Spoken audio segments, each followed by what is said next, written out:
Going to be thinking anyway. Over 20 years ago, I coined the expression think big, and it's been a part of my life ever since. It's also come true. I became an even bigger success after I said it than I was before. And that's one reason I think it's an important way to think. It obviously works, and that's what I'm going to talk about today. What I said exactly in my first book, The Art of the Deal, is as follows. I like thinking big. I always have. To me, it's very simple. If you're going to be thinking anyway, you might as well think big. That book was a bestseller, and it's considered a business classic at this point. But I never thought those words would become bestsellers in their own right. It's an interesting point that I'm famous for two very short statements. Think big and you're fired. But let's stick to the first one for today. And I'd suggest strongly that you pay attention so that you won't have to hear the second one. Thinking big starts with the details and grows from there. Because I'm a builder, I'm very aware of the importance of having a good foundation. You can't take chances in construction. You can't be haphazard and say, well, maybe this will work, maybe it won't, so let's try it and find out. Because a lot of people will be at risk. I have to know if something will work or not. Every inch has to be accounted for. In other words, thinking big starts with being thorough. So number one, be thorough. Don't count on happenstance to get you anywhere, because it won't. Number two, get a momentum going and keep your momentum going. You have to have big ideas, but you've got to have the energy to get them done, which can sometimes take a long time. If you don't have momentum, you will not have what it takes to get the job done. Patience alone isn't enough. I have a lawyer friend who used to refer to me as the reverse tornado who builds everything in his path. I always like that because it implies a lot of energy and a lot of momentum. And that's exactly what it takes to get anything done. So keep your momentum going. Number three, stay focused. You have to stay focused. The minute you lose focus, you will also be losing your momentum. They go together, and you will accomplish a lot more, even amazing things, if you make sure you keep these two things working together for you. I've seen very talented people literally go down the drain because they couldn't seem to keep their focus long enough to get anything done. In this day of multitasking, that can be a real challenge, but it's absolutely necessary. Ask yourself this question: what should I be thinking about right now? That simple question can restore your focus in no time at all. And your answer right now should be listening to Donald Trump. Number four, look at the solution, not the problem. This is very important if you ever want to learn to think big. And here's why. No matter what you do, you're bound to run into problems. It's just part of life, a part of business, a part of anything worth doing. If you let the problems get in your way, they'll become bigger than your idea was to begin with, and you will be a wipeout. No matter how bad things look, keep your focus on the solution, and you will be surprised how things can work out, and work out properly. One way I do this is to ask myself when confronting a possible problem, is this a blip or is this a catastrophe? A catastrophe is something like an earthquake, a tsunami, a war, and so forth, and a blip is everything else. Right away you'll have the right perspective and your equilibrium will be restored. So keep your focus on the solution. Number five, see opportunity for what it is, an opportunity. For example, why are you listening to me today? Curiosity? You like me? You don't like me? You want to learn? You have nothing else to do? You want to hear me tell you you're fired? I hope not. But whatever your reasons might be, they've brought you to a good place to get involved and to learn. And that's an opportunity right there. People think that because I'm rich and famous that I know everything. I know a lot. But one thing I know is that I don't know everything. So I ask myself this question every day. What can I learn today that I didn't know before? And you know what? I learn something new every single day. That's a big reason for my success, and the same thing can apply to you. Take the time to see today as an opportunity, and you'll be surprised by what can come your way. Be open to new ideas, and you will be creating your own opportunities before too long. Number six, know everything you can about what you're doing. That's a good way to cover your bases. Another good way is to read the book Robert Kiyosaki and I have written together, Why We Want You to Be Rich. It's about covering your bases and knowing what's going on. I remember when some guys came in to meet with me about a great idea they had for an atrium for a building on Wall Street. It was a beautiful idea except for one thing. None of them had thought about how the building would be supported around this fabulous atrium. They didn't take into account the steel columns that were necessary to support a 72-story building. A very big and embarrassing oversight that could have been avoided if they'd taken the time to think about what they were doing. Don't let that happen to you. Know what you're doing first. Number 7, be lucky. Remember the old saying, the harder I work, the luckier I get. Well, it happens to be true. It works for me, and I've encountered some pretty big successes. But this goes along with something that's absolutely necessary for great success. Be passionate. You have to love what you're doing if you want to be successful at it. My father told me that it's absolutely true. I might work 7 days a week, but it doesn't seem like work to me because I love what I'm doing. If you don't like what you're doing, find something else to do, or do it part-time until you can find something full-time. You will never be successful, happy, or healthy unless you're doing what you love to do. That's just the way it is. So give it some thought. In fact, give it a lot of thought. For example, if you're feeling frustrated, there are 2 ways to look at the situation. Frustration can mean that maybe you're expecting too much, or it can be an indication that you know you should be, or could be, doing more. Use frustration as a motivator. Use it to get where you want to go instead of staying where you don't want to be. But above all, be passionate. That's the fast track to success, no matter what your interests are. Number 8, see yourself as victorious. That can zap negativity immediately and put a positive spin on problems. I've gotten to the point where I see problems as challenges that I'll enjoy meeting and dealing with. My point here is that no matter what you do, you will encounter problems. Why not see them as challenges instead and know that you are more capable of dealing with them? That's positive thinking with a realistic slant. When I go into negotiations, I keep an open mind to what may happen. But I can tell you that there's already a done deal attitude on my part. I've already thought the process through to the extent that I know everything will be better off if they agree with what I've come up with because I've taken both sides into account. I enter the situation with a victorious attitude, and I've had enough victories to know that this attitude works. Use it. Number 9, be smart. Know that you have something unique to offer because you do use the tools that are provided for you and remain open to new ideas. That's being smart. That's also where innovation comes from. Being smart means you know how to use what you've got. That doesn't mean there's nothing left to learn, but it means that you will have the ability to learn and move forward with success. And success is very important. Success is what you want. Just be successful. Believe me, you'll be happier. I know people who have had very few real advantages in life, and yet they've managed to become giant successes. They figured out how to use what they had, not to dwell on what they didn't have. I'm convinced that everyone has something useful to offer, and if you apply yourself diligently, you'll find that you have what it takes to succeed, and you're going to be a lot happier for it. Number 10, above all, never give up. Never, never, never give up.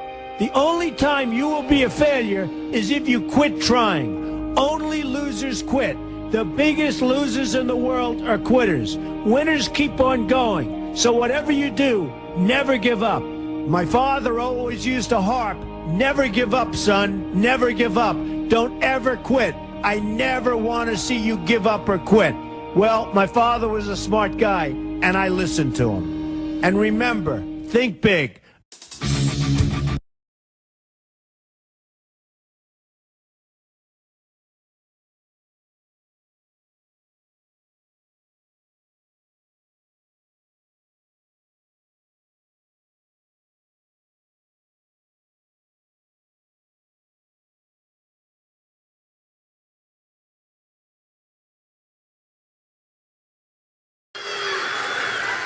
Now, has anyone ever heard Has anyone ever heard The Snake that I read every once in a while? I can do it if you'd like. Should I do it or not? Should I?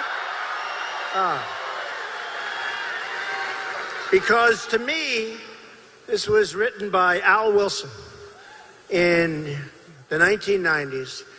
And I heard it and I said, boy, that's exactly what's going on here.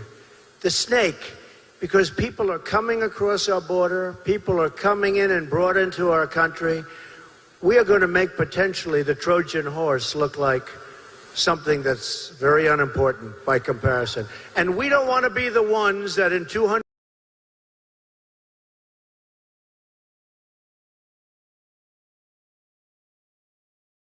But I love it because it's so descriptive. So I'll do it. Yes, yes. Should I? Yes. So think, the border, people coming across, you know bad things are going to happen. It's only a question of time. On her way to work one morning, down the path along the lake, a tender-hearted woman saw a poor, very, very poor, half-frozen snake. His pretty colored skin had been all frosted with the dew.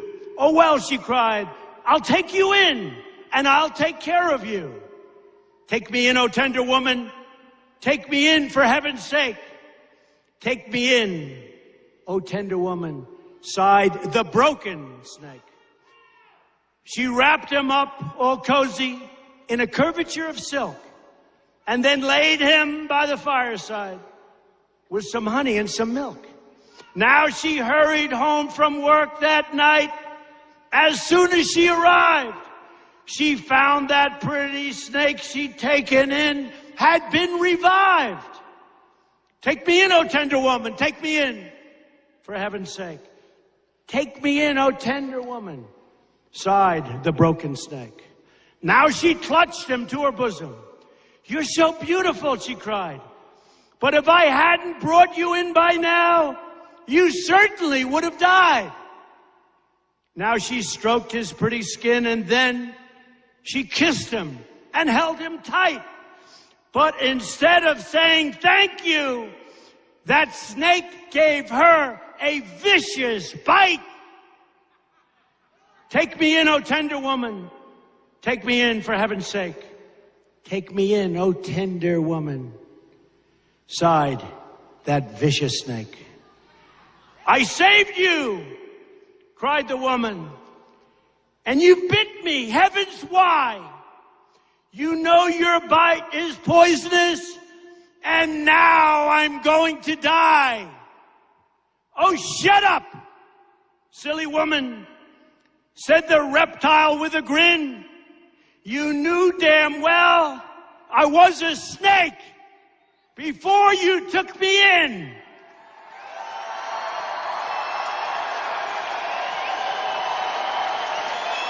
Right?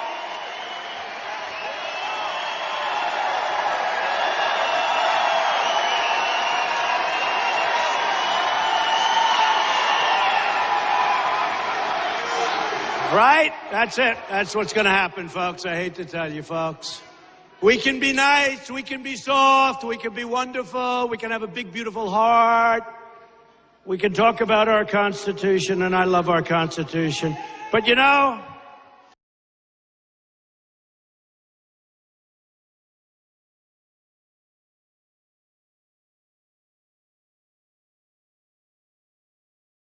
you put on the television and you see all these people that work for Hillary Clinton taking the Fifth Amendment in front of the United States Congress because of, obviously, the crimes that were committed by Hillary Clinton and her staff and the way they handle the emails.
to help them with their function. You'll see more information about that also listed there in your program.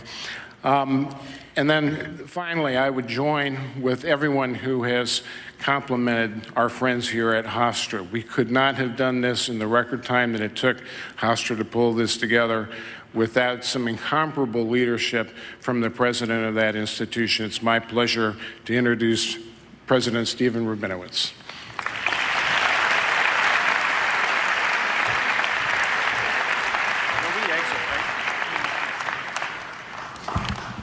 Thank you. I have a very simple task, which is to tell you who really is responsible for this event coming off in such a short period of time, even though I get the credit and I was on the television shows and the radio shows. So first, I want to welcome you on behalf of the entire Hofstra community. We have 11,000 current students, and we have more than 134,000 alumni. And we could not be prouder and more delighted to welcome you to the first presidential debate leading up to the November 8th election. Now, about those thank yous. First and foremost, I want to thank the Commission on Presidential Debates, the nonpartisan commission, for the honor that they bestowed upon Hofstra for hosting 3 events which are critical in our nation's history. Secondly, I want to compliment the staff of the CPD, led by the indomitable Janet Brown, the executive director. The staff of the CPD are among the most professional and most competent people with whom I have ever worked. They are. Thirdly, I want to thank all of my Hofstra colleagues who did all the hard work. As you heard, usually you have 12 months to prepare for a debate. We had 8 weeks to prepare for a debate. And the way we did it was all of our people worked from early morning to late at night, 7 days a week for those 8 weeks. You don't know their names. I know their names. You don't know their names. You won't know their names. But I thank them from the very, very bottom of my heart. I thank government officials. The commission won't go any place where they're not welcome, and it's clear that for 3 consecutive debates, they've been welcomed here by the state of New York, by the county of Nassau, by the town of Hempstead, and the village of Hempstead. And finally, in terms of general thank yous, I thank the many law enforcement agencies who work so well together, coordinated and planned one of the most difficult security events in modern times. Thank you, law enforcement agencies.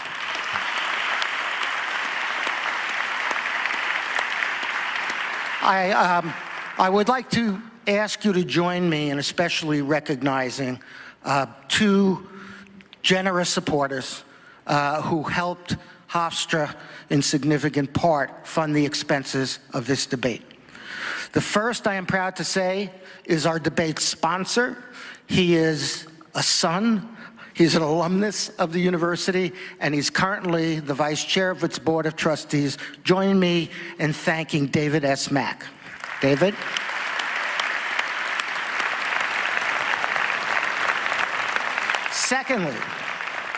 Secondly, I ask you to join me in recognizing now an ex-trustee, trustee emeritus, also a graduate of Hofstra University, former CEO of Pantone, our debate benefactor, Lawrence Herbert. Larry?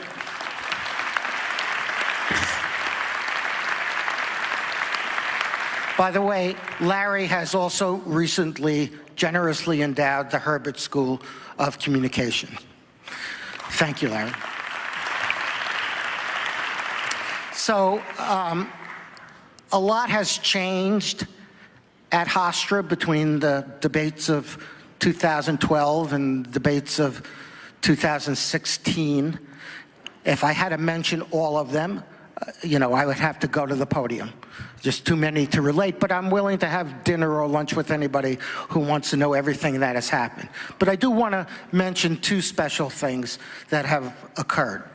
One is, we just a few months ago opened the Peter Calico School of Government, Public Policy, and International Relations.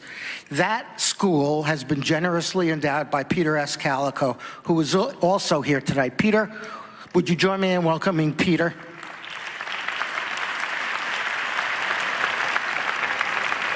The point of this school and Peter's motivation was to ensure that Hofstra University retains its status as one of the most prestigious places at which to study the American presidency. And this is just one example of the kind of program we have. The other thing I will mention about what has happened recently in the university is that we have formed or created a Center for Entrepreneurship. And what's special about that center at Hofstra is that they will benefit not only from their own resources, but from the resources of our law school, our business school, our School of Engineering and Applied Science,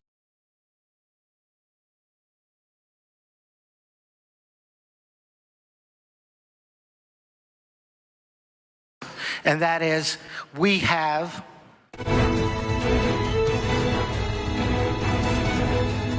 altruistic, most public-spirited college students in America. You cannot spend time with these young people and feel pessimistic about the future. You spend time with these young people, you have to feel optimistic about the nation's future. And we host this debate and the past two debates for them. So there were 7,500 students who signed up for the seats available to Hofstra students in this debate hall tonight. 7,500 out of 11,000 students. And I have to say that every single student, I say this with pride, Hofstra pride, every single student who has a ticket and is sitting in this debate hall tonight, who is eligible to vote, has already registered to vote, and promises to vote in the November 8th election.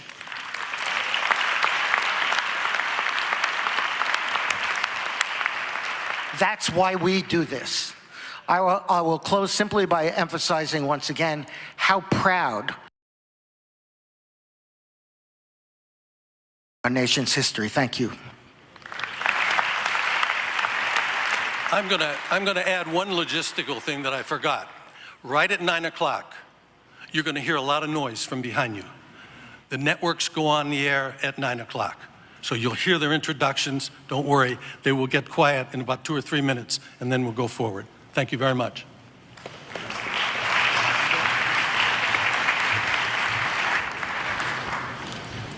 There's one additional piece of housekeeping, and that is if you could please turn off your cell phones or anything else, pagers, whatever, no use of cell phones or photography while this is going on. If you could do that now, that would be great. I'd like you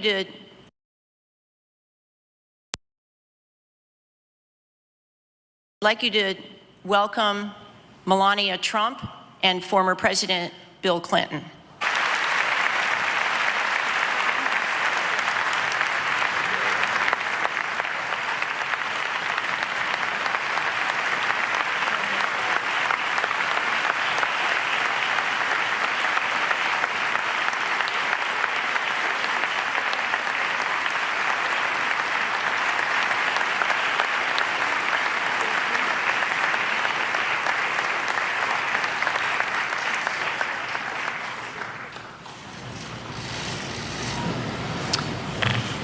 you could take your seats again, thank you very much.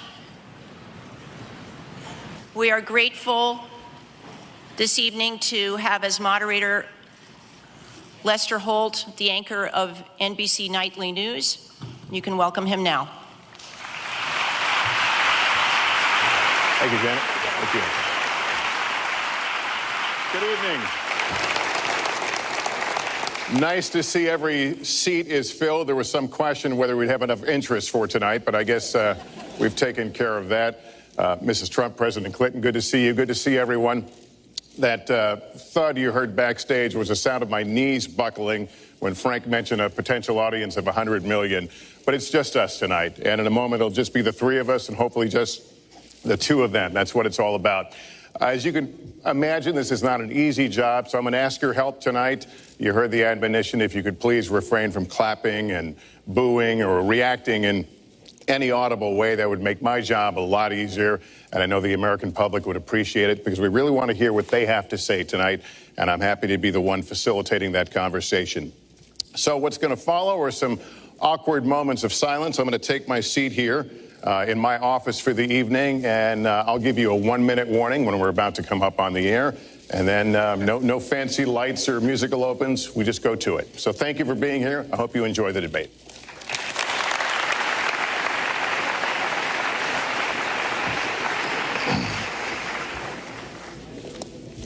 Okay, so right here, Mr. Holt, spare IFB, that knob for turning it on. This is your spare lavalier. In case something goes wrong. Someone will come out to take care of it. It'll probably be me. Got it. All right, you're good to go. Thank you.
Not hearing you. You're broken up. You're broken up.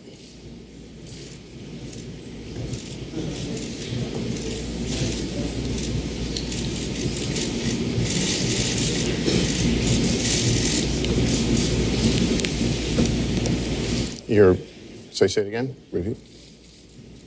Okay. Okay.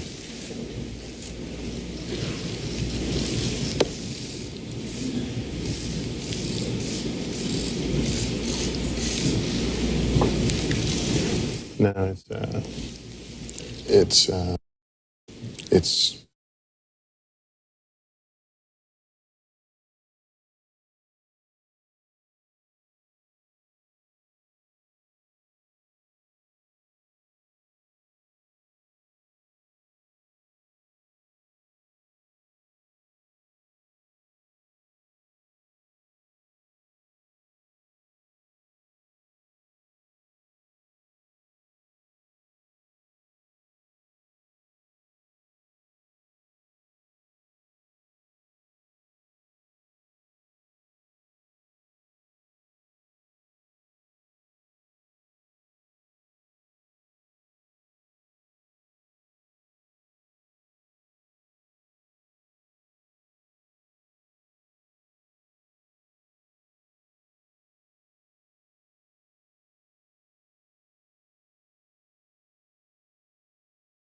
areas tonight: achieving prosperity, America's direction, and securing America. At the start of each segment, I will ask the same lead-off question to both candidates, and they will each have up to 2 minutes to respond. From that point until the end of the segment, we'll have an open discussion. The questions are mine and have not been shared with the commission or the campaigns. The audience here in the room has agreed to remain silent so that we can focus on what the candidates are saying. I will invite you to applaud, however, at this moment as we welcome the candidates. Democratic nominee for President of the United States, Hillary Clinton, and Republican nominee for President of the United States, Donald J. Trump.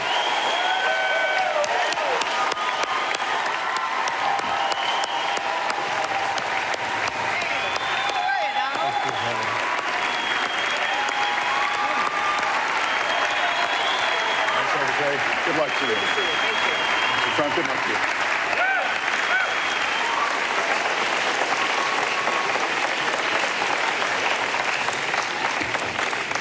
Well, I don't expect us to cover all the issues of this campaign tonight, but I remind everyone there are 2 more presidential debates scheduled. We are going to focus on many of the issues that voters tell us are most important, and we're going to press for specifics. I am honored to have this role, but this evening belongs to the candidates and just as important to the American people. Candidates, we look forward to hearing you articulate your policies and your positions, as well as your visions and your values. So, let's begin. We're calling this opening segment Achieving Prosperity, and central to that is jobs. There are 2 economic realities in America today. There's been a record 6 straight years of job growth, and new census numbers show incomes have increased at a record rate after years of stagnation. However, income inequality remains significant, and nearly half of Americans are living paycheck to paycheck.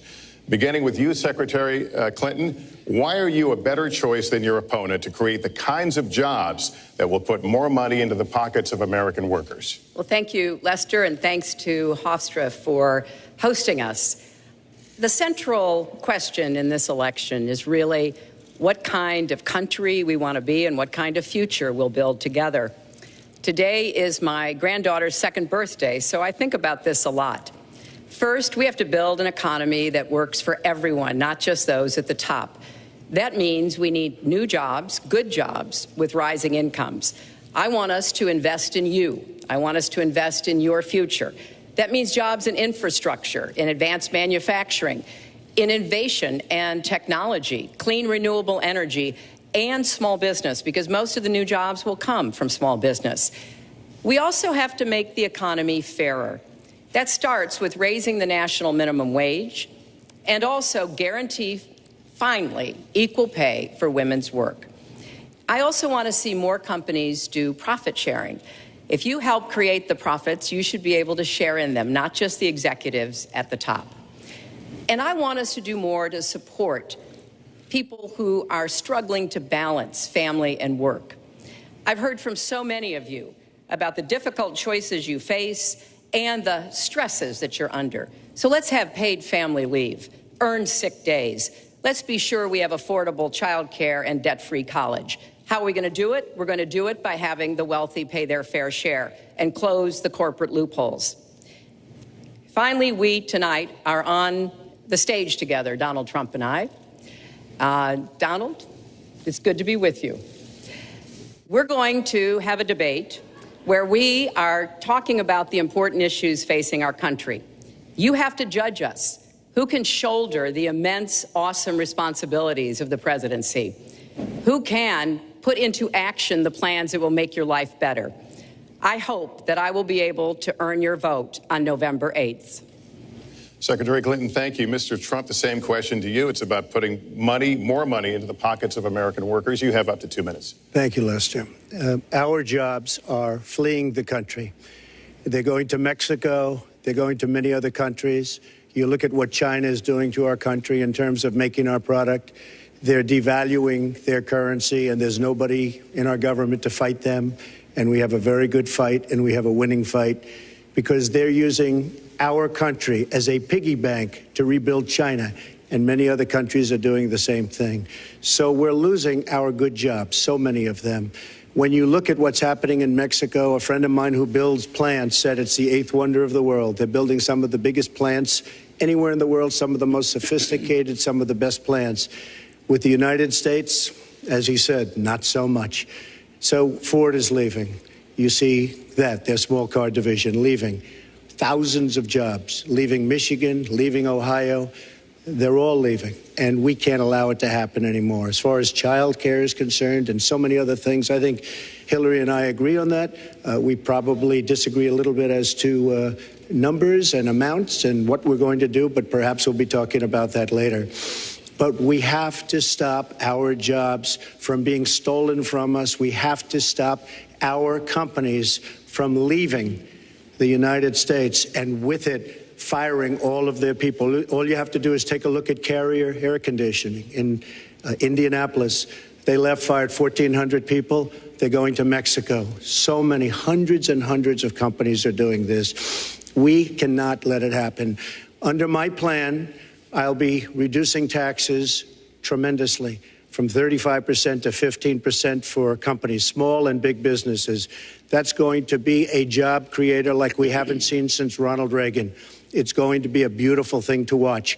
Companies will come, they will build, they will expand, new companies will start, and I look very, very much forward to doing it. We have to renegotiate our trade deals, and we have to stop these countries from stealing our companies and our jobs.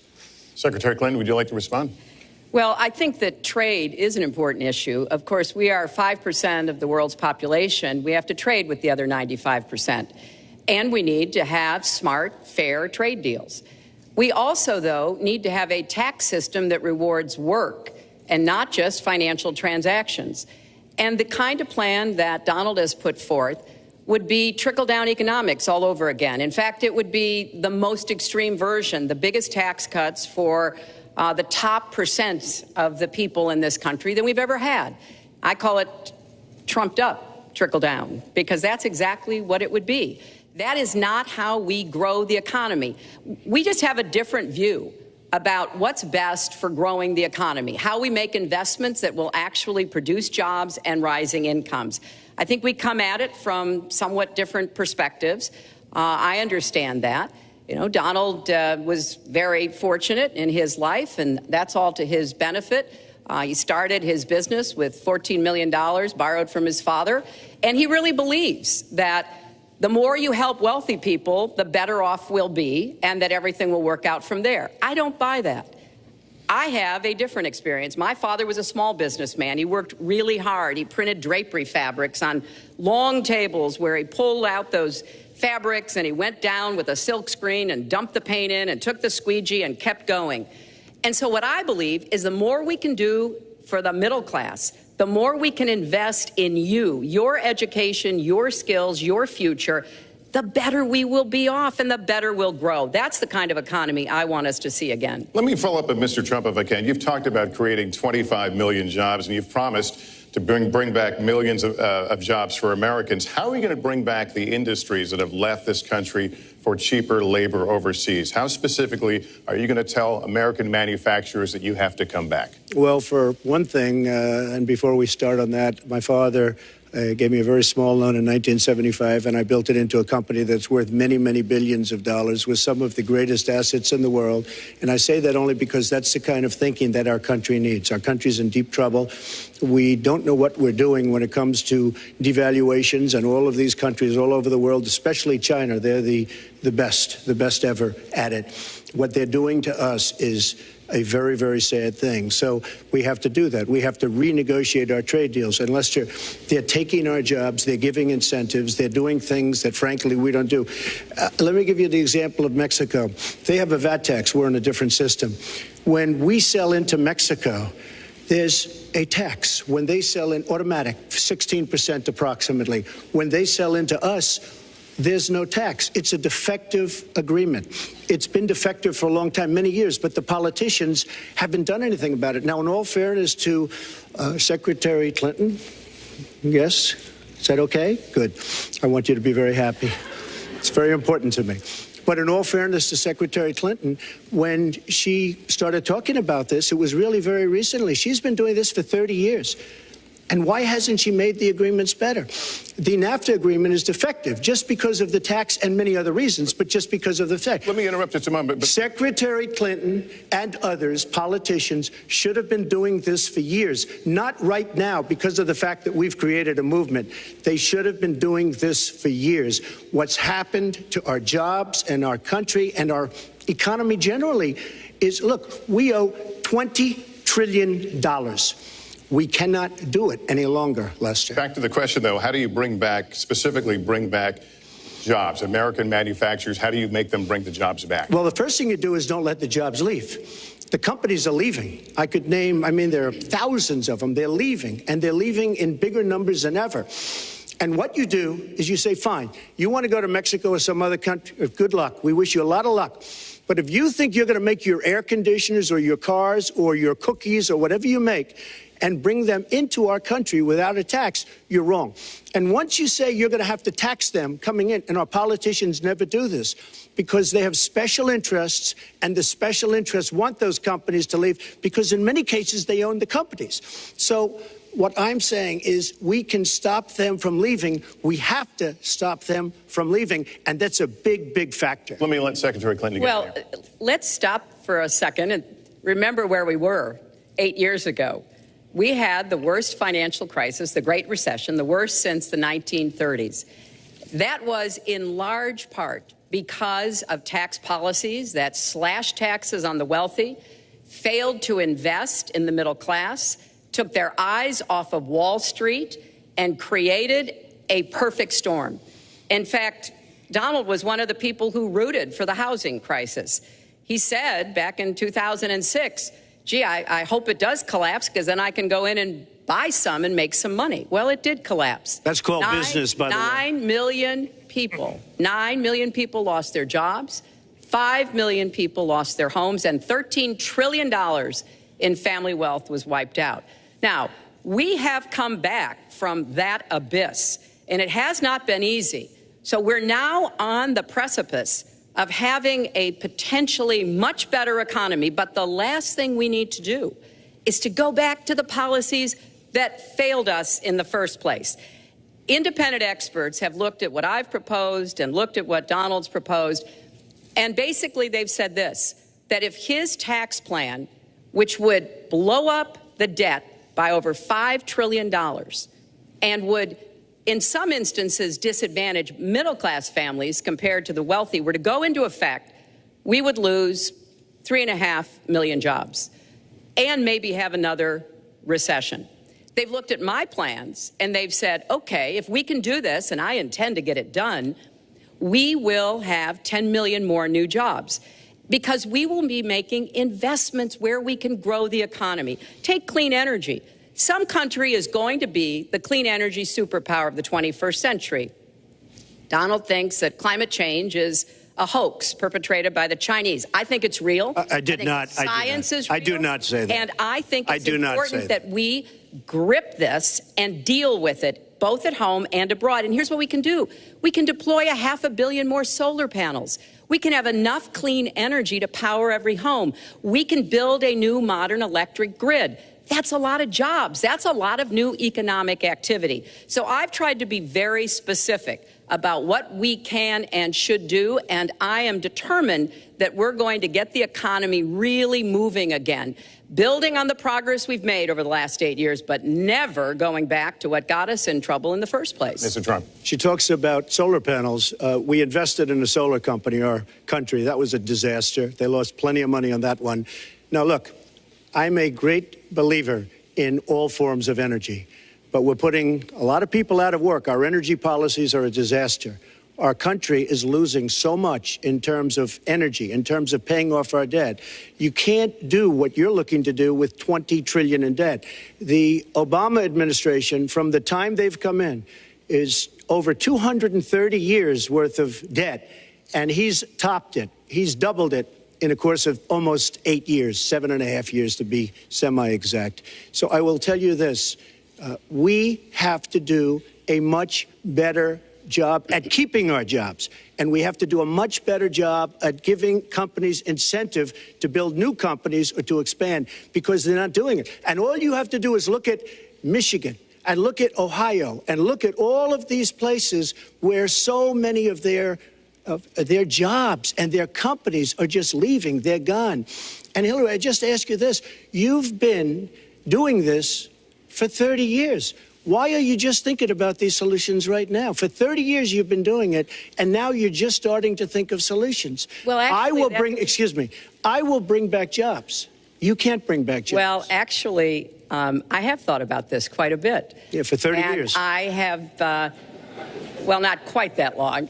I think my husband did a pretty good job in the 1990s. I think a lot about what worked and how we can make it work again. Well, he approved 3 million NAFTA. new jobs, He approved a balanced NAFTA, budget, which is the single worst trade deal ever approved in this country. Incomes went up for everybody. Manufacturing jobs went up also in the 1990s, if we're actually going to look at the facts. When I was in the Senate, I had a number of trade deals that came before me, and I held them all to the same test. Will they create jobs in America? Will they raise incomes in America? And are they good for our national security? Some of them I voted for. The biggest one, a multinational one known as CAFTA, I voted against. And because I hold the same standards as I look at all of these trade deals. But let's not assume that trade is the only challenge we have in the economy. I think it is a part of it, and I've said what I'm going to do. I'm going to have a special prosecutor. We're going to enforce the trade deals we have, and we're going to hold people accountable. When I was Secretary of State, we actually increased American exports globally 30%. We increased them to China 50%. So I know how to really work to get new jobs and to get exports that help to create more new jobs. Well, you haven't done it in 30 years or 26 years. Well, any number you I've want to been do. a senator, You Donald, haven't done it. And you haven't I done have it. been a And Secretary of State, and I have Your done husband signed a lot. NAFTA, which was one of the worst things that ever happened Well, to the that's your manufacturing opinion. industry. That is your You opinion. go to New England, you go to Ohio, Pennsylvania, you go anywhere you want, Secretary Clinton, and you will see devastation where manufacturing is down 30, 40, sometimes 50%. NAFTA is the worst trade deal maybe ever signed anywhere, but certainly ever signed in this country. And now you want to approve Trans-Pacific Partnership. You were totally in favor of it. Then you heard what I was saying, how bad it is, and you said, I can't win that debate. But you know that if you did win, you would approve that, and that will be almost as bad as NAFTA. Nothing will ever top NAFTA. That is just not accurate. I was against it once it was finally negotiated and the terms were laid out. I wrote about that in... You called it the gold standard. Well, I hope... You called it the gold standard of trade deals. You said it's the finest deal you've ever seen. No. And then you heard what I said about it, and all of a sudden you were against it. Well, Donald, I know you live in your own reality, but that is not the facts. The facts are, I did say I hoped it would be a good deal, but when it was negotiated, which I was not responsible for, I concluded it wasn't. I wrote about that. So is it President Obama's fault? Is it President Obama's fault? Even announced. Look, there Secretary, is it President Obama's fault? There are because he's pushing it. There are different views about what's good for our country, our economy, and our leadership in the world. And I think it's important to look at what we need to do to get the economy going again. That's why I said new jobs with rising incomes, investments, not in more tax cuts that would add $5 trillion to the debt. But you have no plan. Oh, I do. Secretary, in fact, you have no plan. A book about it. It's called Stronger Together. You can pick it up tomorrow. That's about all you... Folks, at the bookstore or at an airport near you. But it's because I see this. We need to have strong growth, fair growth, sustained growth. We also have to look at how we help families balance the responsibilities at home and the responsibilities at business. So we have a very robust set of plans, and people who have looked at both of our plans have concluded that mine would create 10 million jobs and yours would lose us 3.5 million jobs and explode You are the going debt, to approve one of which the biggest would tax have cuts a in recession. history. You are going to approve one of the biggest tax increases in history. You are going to drive business out. Your regulations are a disaster, and you're going to increase regulations all over the place. And by the way, my tax cut is the biggest since Ronald Reagan. I'm very proud of it. It will create tremendous numbers of new jobs. But regulations, you are going to regulate these businesses out of existence. When I go around, Lester, I tell you this, I've been all over. And when I go around, despite the tax cut, the things that business and people like the most is the fact that I'm cutting regulation. You have regulations on top of regulations, and new companies cannot form, and old companies are going out of business, and you want to increase the regulations and make them even worse. I'm going to cut regulations, but I'm going to cut taxes big league, and you're going to raise taxes big league. End of story. Let me get you to pause right there, because we're going to move into the next segment. We're going to talk taxes. That can't be left Please to stand. Take 30 seconds. I kind of assumed that there would be a lot of these charges and claims. And so we have taken the homepage of my website, HillaryClinton.com, and we've turned it into a fact checker. So if you want to see in real time what the facts are, please go and take a look. Because take a look at mine also, and you'll see. Add a penny to the debt, and your plans would add $5 trillion to the debt. What I have proposed would cut regulations and streamline them for small businesses. What I have proposed would be paid for by raising taxes on the wealthy, because they have made all the gains in the economy. And I think it's time that the wealthy and corporations paid their fair share to support this country. You just opened the next segment. Well, look, could I just finish? I think I should. I'm going to you go to her website, right, and you take a look at her website. She's going to raise taxes $1.3 trillion. Mr. Trump, and look at her website. You know what? It's no different than this. She's telling us how to fight ISIS. Just go to her website. She tells you how to fight ISIS on her website. I don't think General Douglas MacArthur would like that too much. The next segment, we're continuing the subject of... Well, at least I have a plan to fight ISIS. No, you're telling the enemy everything you want to do. No, we're not. See, you're telling the enemy everything you want to do. No wonder you've been fighting. No wonder you've been fighting ISIS your entire adult life. Folks, go to the fact checkers, get to work. You are unpacking a lot here, and we're still on the issue of achieving prosperity. And I want to talk about taxes. The fundamental difference between the two of you concerns the wealthy. Secretary Clinton, you're calling for a tax increase in the wealthiest Americans. I'd like you to further defend that. And Mr. Trump, you're calling for tax cuts for the wealthy. I'd like you to defend that. And this next 2-minute answer goes to you, Mr. Trump. Well, I'm really calling for major jobs, because the wealthy are going to create tremendous jobs. They're going to expand their companies. They're going to do a tremendous job. I'm getting rid of the carried interest provision. And if you really look, it's not a tax. It's really not a great thing for the wealthy. It's a great thing for the middle class. It's a great thing for companies to expand. And when these people are going to put billions and billions of dollars into companies, and when they're going to bring $2.5 trillion back from overseas, where they can't bring the money back because politicians like Secretary Clinton the money back because the taxes are so onerous and the bureaucratic red tape. So what is so bad? So what they're doing is they're leaving our country, and they're, believe it or not, leaving because taxes are too high and because some of them have lots of money outside of our country. And instead of bringing it back and putting the money to work because they can't work out a deal to, and everybody agrees it should be brought back. Instead of that, they're leaving our country to get their money because they can't bring their money back into our country because of bureaucratic red tape, because they can't get together, because we have a president that can't sit them around a table and get them to approve something. And here's the thing. Republicans and Democrats agree that this should be done. $2.5 trillion. I happen to think it's double that. It's probably $5 trillion that we can't bring into our country, Lester. And with a little leadership, you'd get it in here very quickly, and it could be put to use on the inner cities and lots of other things, and it would be beautiful. But we have no leadership. And honestly, that starts with Secretary Clinton. All right, you have 2 minutes on the same question to defend tax increases on the wealthiest Americans, Secretary Clinton. I have a feeling that by the end of this evening, I'm going to be blamed for everything that's ever happened. Why not? Why not? Yeah, why not? You know, just join the debate by saying more crazy things. Now, let me say there's nothing crazy about not letting our companies bring their money back into their country. This is Secretary Clinton's 2 minutes, please. Yeah, well, let's start the clock again, Lester. We've looked at your tax proposals. I don't see changes in the corporate tax rates or the kinds of proposals you're referring to that would cause the repatriation, bringing back of money that's stranded overseas. I happen to Then you support didn't read that. it.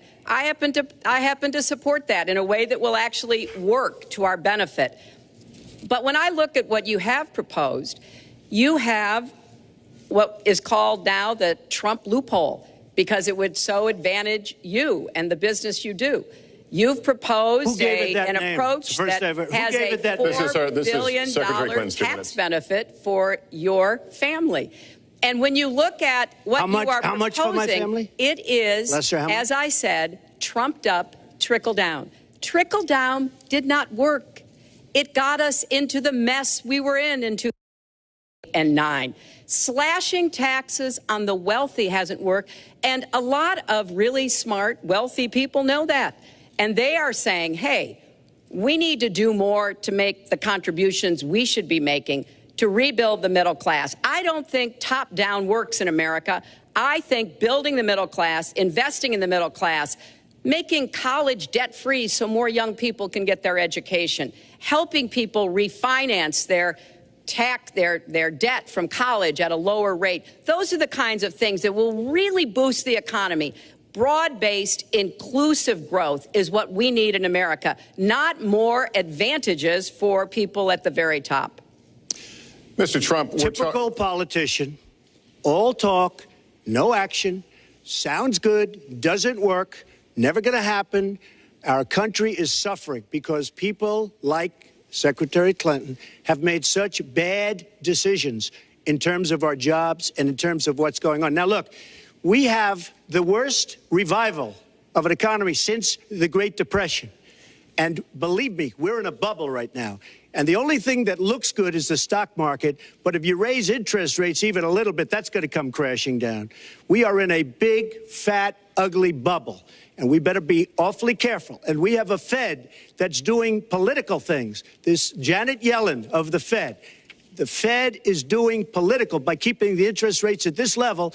And believe me, the day Obama goes off and he leaves and he goes out to the golf course for the rest of his life to play golf, when they raise interest rates, you're going to see some very bad things happen because the Fed is not doing their job. The Fed is being more political than Secretary Clinton. Mr. Trump, we're talking about the burden that Americans have to pay, yet you have not released your tax returns. And the reason nominees have released their returns for decades is so that voters will know if their potential president owes money to, who he owes it to, and any business conflicts. Don't Americans have a right to know if there are any conflicts of interest? I don't mind releasing. I'm under a routine audit, and it'll be released. And as soon as the audit's finished, it'll be released. But you will learn more about Donald Trump by going down to the federal elections, where I filed a 104-page, essentially financial statement of sorts, the forms that they have. It shows income. In fact, the income, I just looked today, the income is filed at $694 million for this past year. $694 million. If you would have told me I was going to make that 15 or 20 years ago, I would have been very surprised. But that's the kind of thinking that our country needs. When we have a country that's doing so badly, that's being ripped off by every single country in the world, it's the kind of thinking that our country needs because everybody... Lester, we have a trade deficit with all of the countries that we do business with of almost $800 billion a year. You know what that is? That means who's negotiating these trade deals? We have people that are political hacks negotiating our trade deals. The IRS has an audit of your taxes. You're perfectly free to release your taxes during an audit. And so the question, does the public's right to know outweigh your personal... Well, I told you, I will release them as soon as the audit. Look, I've been under audit almost for 15 years. I know a lot of wealthy people that have never been audited. I said, do you get audited? I get audited almost every year. And in a way, I should be complaining. I'm not even complaining. I don't mind it. It's almost become a way of life. I get audited by the IRS, but other people don't. I will say this. We have a situation in this country that has to be taken care of. I will release my tax returns against my lawyer's wishes when she releases her 33,000 emails that have been deleted. As soon as she releases them, I will release my tax returns. And that's against my lawyers. They say, don't do it. I will tell you this. No, in fact, watching shows, reading the papers, almost every lawyer says, you don't release your returns until the audit's complete. When the audit's complete, I'll do it. But I would go against them if she releases her email. So it's negotiable? It's not negotiable. No, let her release the email. Why did she delete 33,000? Well, I'll let her ask that, but let me just admonish the audience one more time. There was an agreement. We did ask you to be silent, so it would be helpful for us. Secretary Clinton. Well, I think you've just seen another example of bait and switch here. For 40 years, everyone running for president has released their tax returns. You can go and see nearly, I think, 39, 40 years of our tax returns, but everyone has done it. We know the IRS has made clear there is no prohibition on releasing it when you're under audit. So you've got to ask yourself, why won't he release his tax returns? And I think there may be a couple of reasons. First, maybe he's not as rich as he says he is. Second, maybe he's not as charitable as he claims to be. Third, we don't know all of his business dealings, but we have been told through investigative reporting that he owes about $650 million to Wall Street and foreign banks. Or maybe he doesn't want the American people, all of you watching tonight, to know that he's paid nothing in federal taxes, because the only years that anybody's ever seen were a couple of years when he had to turn them over to state authorities when he was trying to get a casino license, and they showed he didn't pay any federal income tax. So if he's paid zero, that means zero for troops, zero for vets, zero for schools or health. And I think probably he's not all that enthusiastic about having the rest of our country see what the real reasons are, because it must be something really important, even terrible, that he's trying to hide. And the financial disclosure statement, they don't give you the tax rate. They don't give you all the details that tax returns would.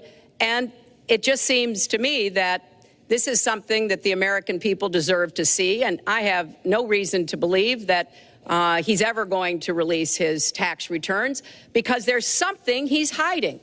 And we'll guess. We'll keep guessing at what it might be that he's hiding. But I think the question is, were he ever to get near the White House, what would be those conflicts? Who does he owe money to? Well, he owes you the answers to that, and he should provide them. He also raised the issue of your emails. Do you want to respond to that? I do. You know, I made a mistake using a private email. That's for sure. And if I had to do it over again, I would obviously do it differently. But I'm not going to make any excuses. It was a mistake, and I take responsibility for that. Mr. Trump? That was more than a mistake. That was done purposely, okay? That was not a mistake. That was done purposely. When you have your staff taking the Fifth Amendment, taking the Fifth so they're not prosecuted, when you have the man that set up the illegal server taking the Fifth, I think it's disgraceful. And believe me, this country thinks it's disgraceful. It really thinks it's disgraceful also. As far as my tax returns, you don't learn that much from tax returns, that I can tell you. You learn a lot from financial disclosure, and you should go down and take a look at that. The other thing, I'm extremely underleveraged. The report that said 650, which, by the way, a lot of friends of mine that know my business said, boy, that's really not a lot of money. It's not a lot of money relative to what I had. The buildings that were in question, they said in the same report, which was, actually, it wasn't even a bad story, to be honest with you, but the buildings are worth $3.9 billion. And the 650 isn't even on that. But it's not 650. It's much less than that. But I could give you a list of banks. I would, if that would help you, I would give you a list of banks. These are very fine institutions, very fine banks. I could do that very quickly. I am very underleveraged. I have a great company. I have a tremendous income. And the reason I say that is not in a braggadocious way. It's because it's about time that this country had somebody running it that has an idea about money. When we have $20 trillion in debt and our country's a mess, you know, it's one thing to have $20 trillion in debt and our roads are good and our bridges are good and everything's in great shape. Our airports are like from a third world country. You land at LaGuardia, you land at Kennedy, you land at LAX, you land at Newark, and you come in from Dubai and Qatar and you see these incredible, you come in from China, you see these incredible airports, and you land, we've become a third world country. So, the worst of all things has happened. We owe $20 trillion, and we're a mess. We haven't even started. And we've spent $6 trillion in the Middle East, according to a report that I just saw, whether it's 6 or 5, but it looks like it's 6. $6 trillion in the Middle East. We could have rebuilt our country twice. And it's really a shame. And it's politicians like Secretary Clinton that have caused this problem. Our country has tremendous problems. We're a debtor nation. We're a serious debtor nation. And we have a country that needs new roads, new tunnels, new bridges, new airports, new schools, new hospitals.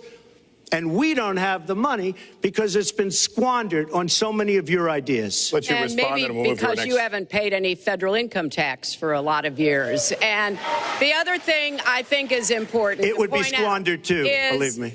If your main claim to be president of the United States is your business, then I think we should talk about that. You know, your campaign manager said that you built a lot of businesses on the backs of little guys. And indeed, I have met a lot of the people who were stiffed by you and your businesses, Donald. I've met dishwashers, painters, architects, glass installers, marble installers, drapery installers, like my dad was, who you refused to pay when they finished the work that you asked them to do. We have an architect in the audience who designed one of your clubhouses at one of your golf courses. It's a beautiful facility. It immediately was put to use, and you wouldn't pay what the man needed to be paid, what he was charging you. Maybe he didn't do a good job, and I was unsatisfied with his work, which our country should do too. The thousands of people that you have stiffed over the course of your business not deserve some kind of apology from someone who has taken their labor, taken the goods that they produced, and then refused to pay them? I can only say that I'm certainly relieved that my late father never did business with you. He provided a good middle-class life for us, but the people he worked for, he expected the bargain to be kept on both sides. And when we talk about your business, you've taken business bankruptcy 6 times. There are a lot of great business people that have never taken bankruptcy once. You call yourself the king of debt. You talk about leverage. You even at one time suggested that you would try to negotiate down the national debt of the United States. Well, sometimes there's not a direct transfer of skills from business to government, but sometimes what happened in business would be really bad for government. Let's let Mr. And Trump we need to be very clear about that. Look, it's all words. It's all sound bites. I built an unbelievable company, some of the greatest assets anywhere in the world, real estate assets anywhere in the world, beyond the United States, in Europe, lots of different places. It's an unbelievable company. But on occasion, 4 times, we used certain laws that are there.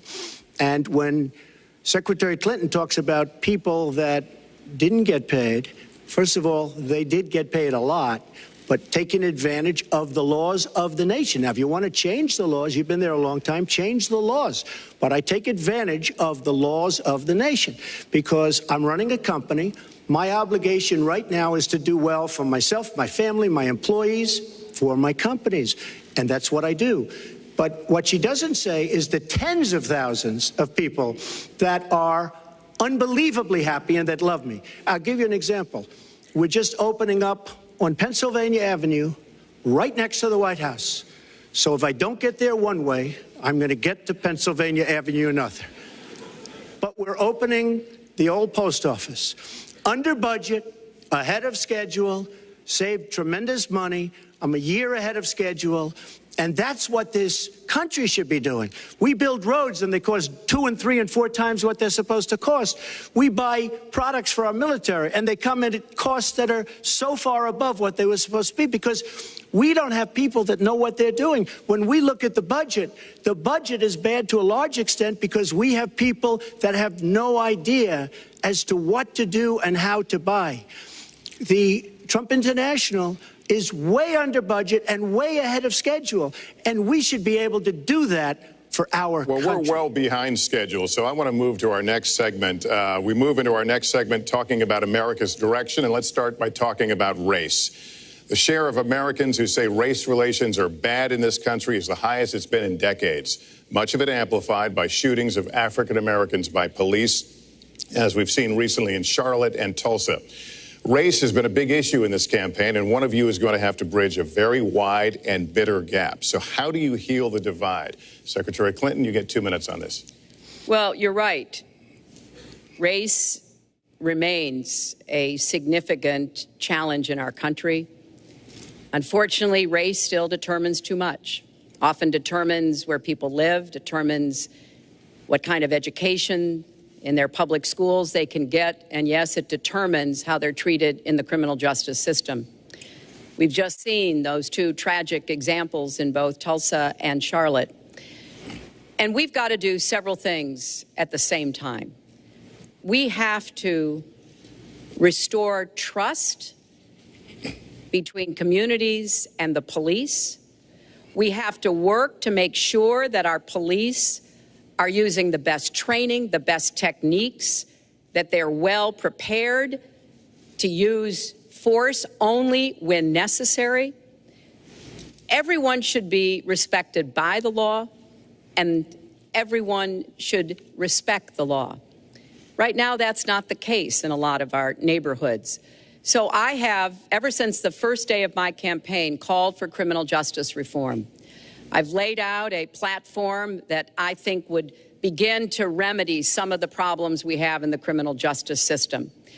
But we also have to recognize, in addition to the challenges that we face with policing, there are so many good, brave police officers who equally want reform. So we have to bring communities together in order to begin working on that as a mutual goal. And we've got to get guns out of the hands of people who should not have them. The gun epidemic is the leading cause of death of young African American men, more than the next 9 causes put together. So we have to do 2 things, as I said. We have to restore trust. We have to work with the police. We have to make sure they respect the communities and the communities respect them. And we have to tackle the plague of gun violence, which is a big contributor to a lot of the problems that we're seeing today. All right, Mr. Trump, you have 2 minutes. How do you heal the divide? Well, first of all, Secretary Clinton doesn't want to use a couple of words, and that's law and order. And we need law and order. If we don't have it, we're not going to have a country. And when I look at what's going on in Charlotte, a city I love, a city where I have investments, when I look at what's going on throughout various parts of our country, whether it's, I mean, I can just keep naming them all day long. We need law and order in our country. And I just got today, as you know, the endorsement of the Fraternal Order of Police. We just came in. We have endorsements from, I think, almost every police group, a large percentage of them in the United States. We have a situation where we have our inner cities, African Americans, Hispanics, are living in hell because it's so dangerous. You walk down the street, you get shot. In Chicago, they've had thousands of shootings, thousands, since January 1st. Thousands of shootings. And I'm saying, where is this? Is this a war-torn country? What are we doing? And we have to stop the violence. We have to bring back law and order in a place like Chicago, where thousands of people have been killed, thousands over the last number of years. In fact, almost 4,000 have been killed since Barack Obama became president. Almost 4,000 people in Chicago have been killed. We have to bring back law and order. Now, whether or not in a place like Chicago you do stop and frisk, which worked very well, Mayor Giuliani is here, it worked very well in New York, it brought the crime rate way down. But you take the gun away from criminals that shouldn't be having it. We have gangs roaming the street, and in many cases, they're illegally here, illegal immigrants, and they have guns, and they shoot people. And we have to be very strong, and we have to be very vigilant. We have to know what we're doing. Right now, our police, in many cases, are afraid to do anything. We have to protect our inner cities because African American communities are being decimated by crime. Your 2 minutes has expired, but I do want to follow up. Stop and frisk was ruled unconstitutional in New York because it largely singled out black and Hispanic young men. No, you're wrong. It went before a judge who was a very against police judge. It was taken away from her, and our new mayor, refused to go forward with the case. They would have won an appeal. If you look at it throughout the country, there are many places where the argument is that it's a form of racial profiling. No, the argument is that we have to take the guns away from these people that have them and that are bad people that shouldn't have them. These are felons. These are people that are bad people that shouldn't be. When you have 3,000 shootings in Chicago from January 1st, when you have 4,000 people killed in Chicago by guns from the beginning of the presidency of Barack Obama, his hometown, you have to have stop and frisk. You need more police. You need a better community relation. You don't have good community relations in Chicago. It's terrible. I have property there. It's terrible what's going on in Chicago. But when you look, and Chicago's not the only, you go to Ferguson, you go to so many different places. You need better relationships. I agree with Secretary Clinton on this. You need better relationships between the communities and the police, because in some cases it's not good. But you look at Dallas, where the relationships were really studied. The relationships were really a beautiful thing. And then 5 police officers were killed one night very violently. So there's some bad things going on, some really bad things. But we need, Lester, we need law and order. And we need law and order in the inner cities, because the people that are most affected by what's happening are African American and Hispanic people. And it's very unfair to them what our politicians are allowing to happen. Secretary Clinton. Well, I've heard Donald say this at his rallies, and it's really unfortunate that he paints such a dire, negative picture of black communities in our country. You know, the vibrancy of the black church, the black businesses that employ so many people, the opportunities that so many families are working to provide for their kids. There's a lot that we should be proud of and we should be supporting and lifting up. But we do always have to make sure we keep people safe. There are the right ways of doing it, and then there are ways that are ineffective. Stop and frisk was found to be unconstitutional, and in part because it was ineffective. It did not do what it needed to do. Now, I believe in community policing, and in fact, violent crime is 1/2 of what it was in 1991. Property crime is down 40%.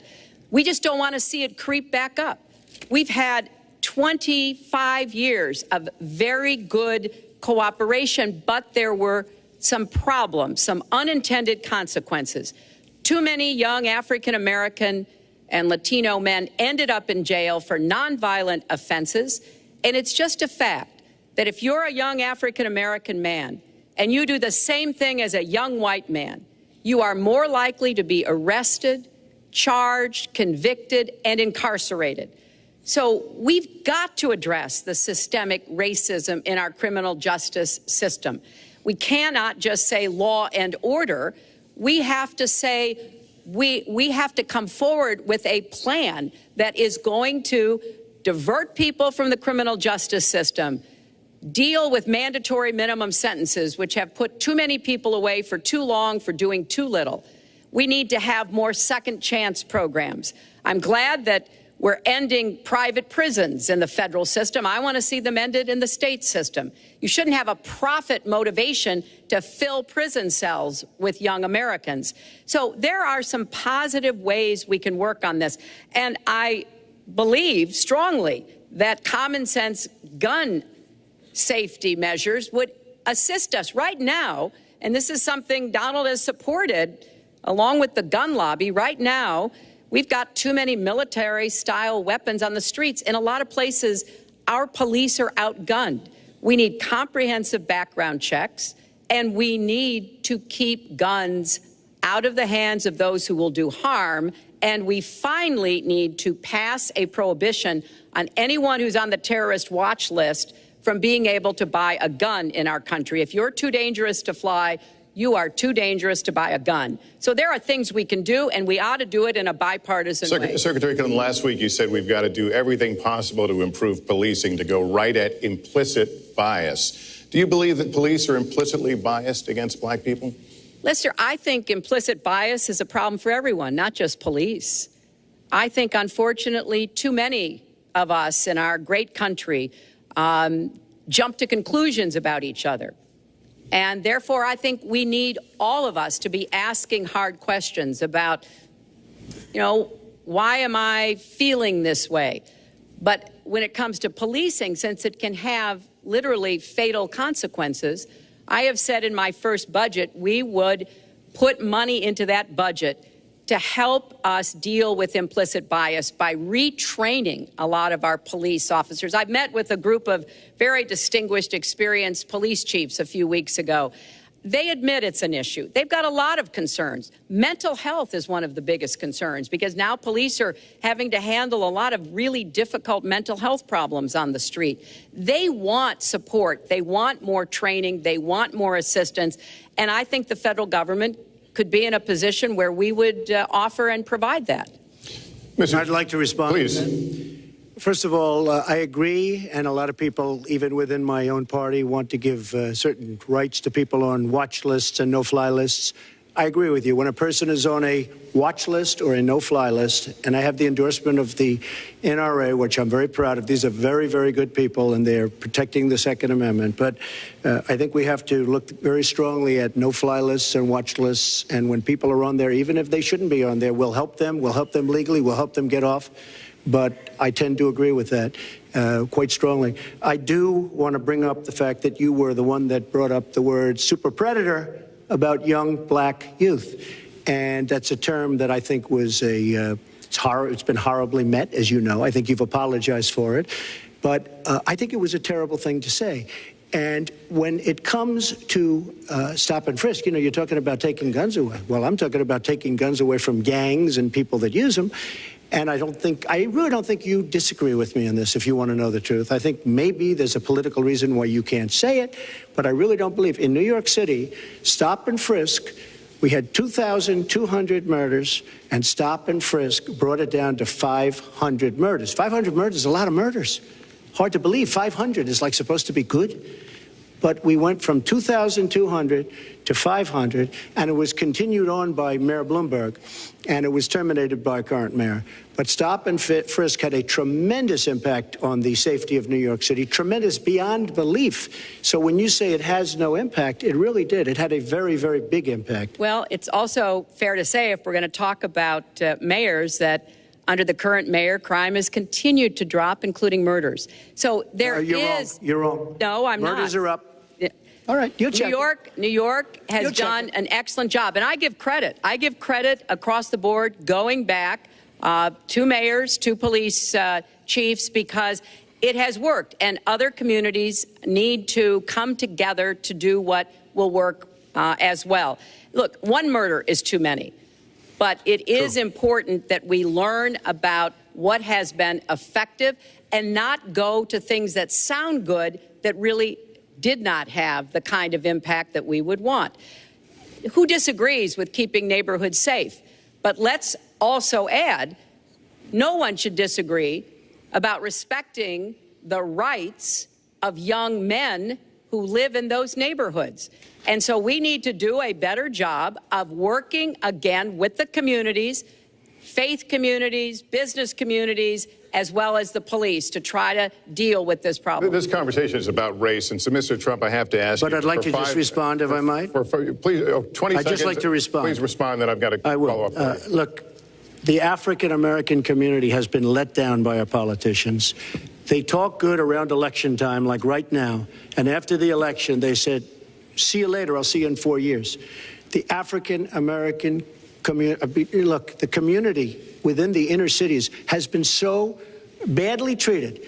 They've been abused and used in order to get votes by Democrat politicians, because that's what it is. They've controlled these communities for up to 100 years. Mr. Trump, let me... Well, unbroken. And I will tell you, you look at the inner cities, and I just left Detroit, and I just left Philadelphia, and I just, you know, you've seen me. I've been all over the place. You decided to stay home, and that's okay. But I will tell you, I've been all over, and I've met some of the greatest people I'll ever meet within these communities, and they are very, very upset with what their politicians have told them and what their politicians have done. Mr. Trump, I think Donald just criticized me for preparing for this debate. And yes, I did. And you know what else I prepared for? I prepared to be president. And I think that's a good thing. Mr. Trump, for 5 years, you perpetuated a false claim that the nation's first black president was not a natural-born citizen. You questioned his legitimacy. In the last couple of weeks, you acknowledged what most Americans have accepted for years. The president was born in the United States. Can you tell us what took you so long? I'll tell you just very simple to say. Sidney Blumenthal works for the campaign and very close friend of Secretary Clinton. And her campaign manager, Patty Doyle, went to, during the campaign, her campaign against President Obama, fought very hard.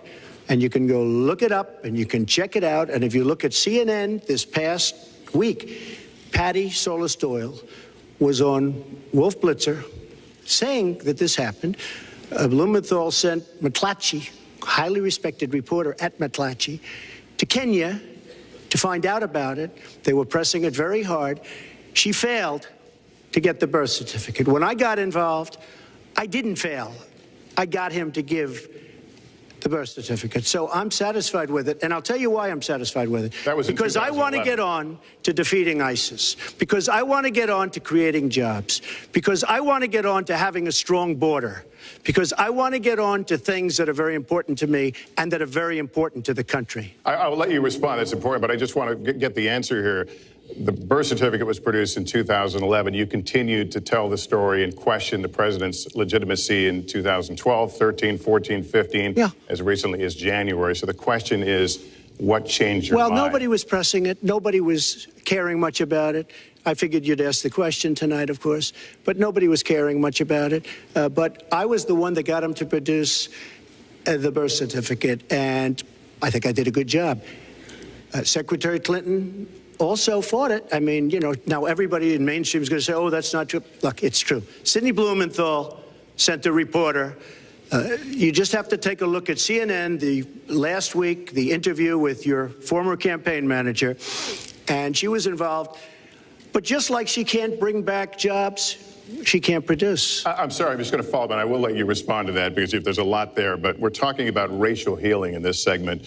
What do you say to Americans? Well, it was very, I say nothing. I say nothing because I was able to get him to produce it. He should have produced it a long time before. I say nothing. But let me just tell you, when you talk about healing, I think that I've developed very, very good relationships over the last little while with the African-American community. I think you can see that. And I feel that they really wanted me to come to that conclusion, and I think I did a great job and a great service, not only for the country, but even for the president, in getting him to produce his birth certificate. Secretary Clinton.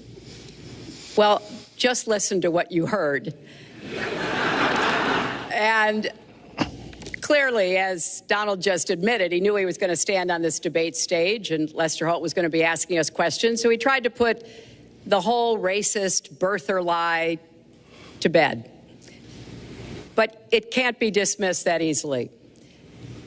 He has really started his political activity based on this racist lie that our first black president was not an American citizen.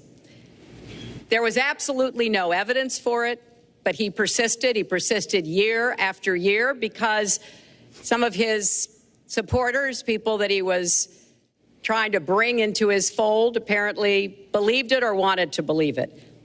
But remember, Donald started his career back in 1973 being sued by the Justice Department for racial discrimination because he would not rent apartments in one of his developments to African Americans, and he made sure that the people who worked for him understood that was the policy. He actually was sued twice by the Justice Department. So he has a long record of engaging in racist behavior. And the birther lie was a very hurtful one. You know, Barack Obama is a man of great dignity, and I could tell how much it bothered him and annoyed him that this was being touted and used against him.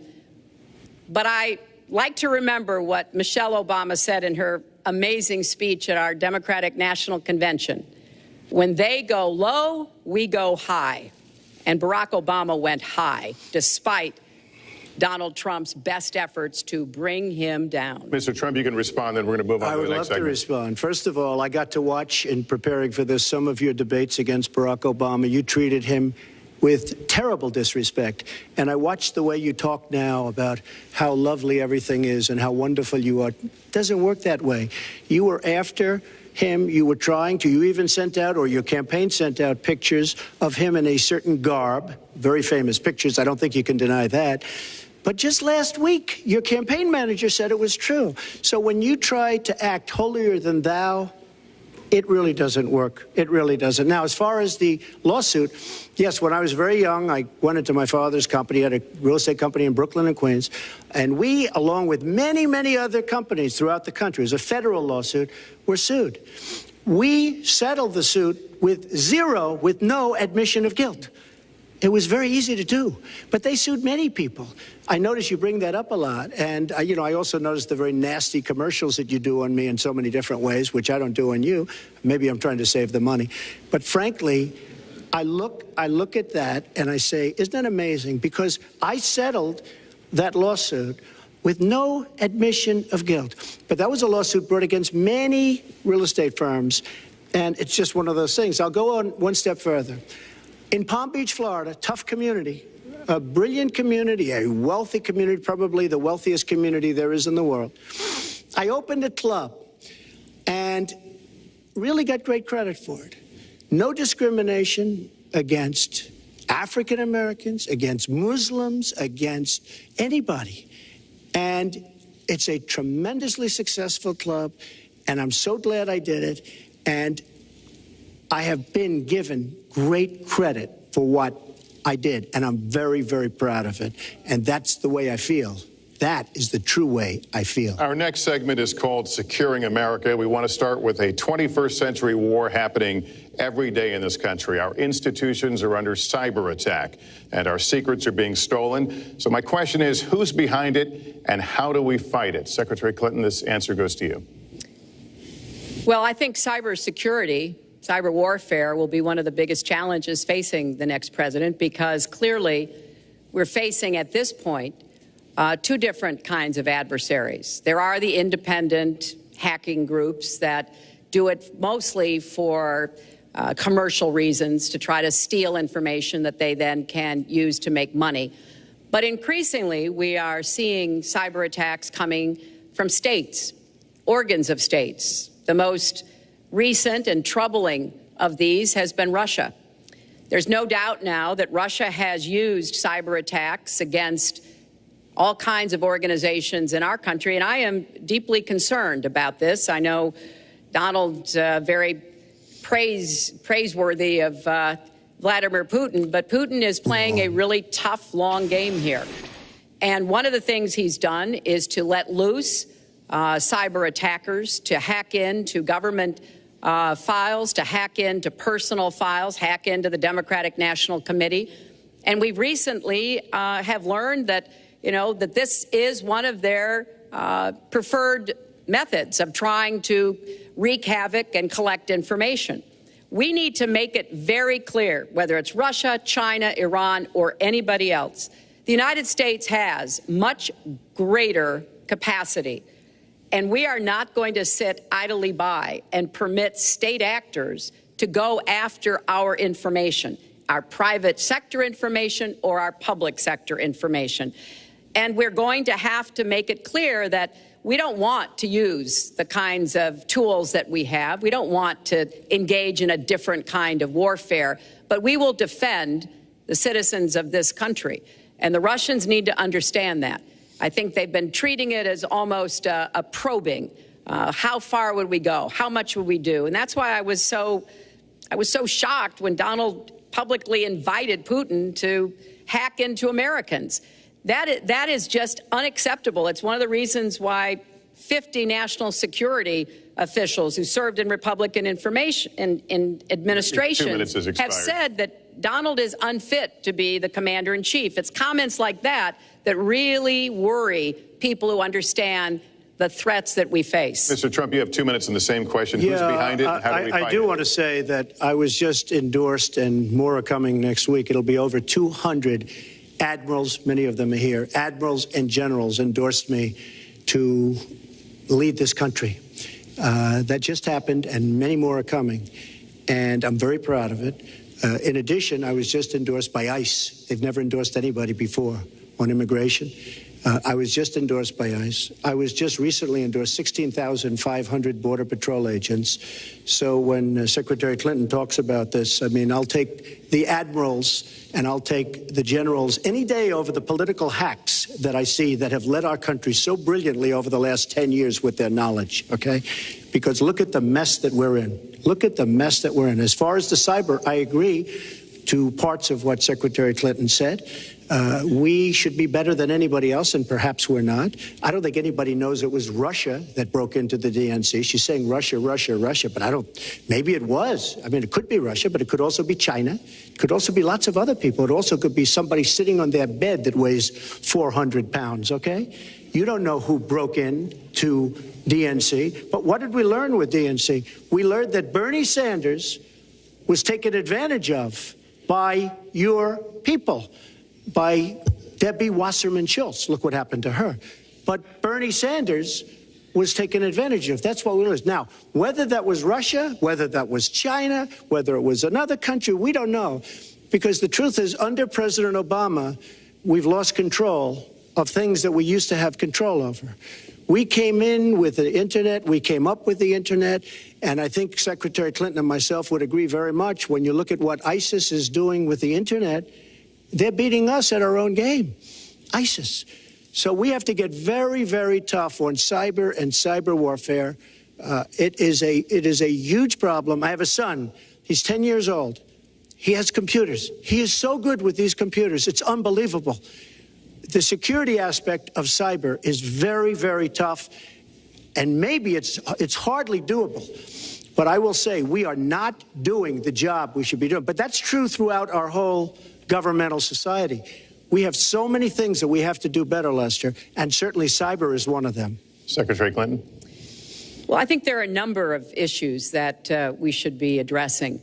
I have put forth a plan to defeat ISIS. It does involve going after them online. I think we need to do much more with our tech companies to prevent ISIS and their operatives from being able to use the internet to radicalize, even direct people in our country and Europe and elsewhere. But we also have to intensify our air strikes against ISIS and eventually support our Arab and Kurdish partners to be able to actually take out ISIS in Raqqa and their claim of being a caliphate. We're making progress. Our military is assisting in Iraq, and we're hoping that within the year we'll be able to push ISIS out of Iraq and then, really squeeze them in Syria. But we have to be cognizant of the fact that they've had foreign fighters coming to volunteer for them, foreign money, foreign weapons. So we have to make this the top priority, and I would also do everything possible to take out their leadership. I was involved in a number of efforts to take out al-Qaeda leadership when I was Secretary of State, including, of course, taking out bin Laden, and I think we need to go after Baghdadi as well, make that one of our organizing principles, because we've got to defeat ISIS, and we've got to do everything we can to disrupt their propaganda efforts online. You mentioned ISIS, and we think of ISIS certainly as over there, but there are American citizens who have been inspired to commit acts of terror on American soil. The latest incident, of course, the bombings we just saw in New York and New Jersey, the knife attack at a mall in Minnesota, and the last year, deadly attacks in San Bernardino and Orlando. I'll ask this to both of you. Tell us specifically how you would prevent homegrown attacks by American citizens, Mr. Trump. Well, first I have to say one thing, very important. Secretary Clinton is talking about taking out ISIS. We will take out ISIS. Well, President Obama and Secretary Clinton created a vacuum the way they got out of Iraq. Because they got out, they shouldn't have been in, but once they got in, the way they got out was a disaster. And ISIS was formed. So she talks about taking them out. She's been doing it a long time. She's been trying to take them out for a long time. But they wouldn't have even been formed if they left some troops behind, like 10,000 or maybe something more than that. And then you wouldn't have had them. Or, as I've been saying for a long time, and I think you'll agree because I said it to you once, had we taken the oil, and we should have taken the oil, ISIS would not have been able to form either because the oil was their primary source of income. And now they have the oil all over the place, including the oil, a lot of the oil in Libya, which was another one of her disasters. Secretary Clinton. Well, I hope the fact checkers are turning up the volume and really working hard. Donald supported the invasion of Iraq. Wrong. That is absolutely wrong. Proved over and over again. Wrong. He actually advocated for the actions we took in Libya and urged that Gaddafi be taken out after actually doing some business with him one time.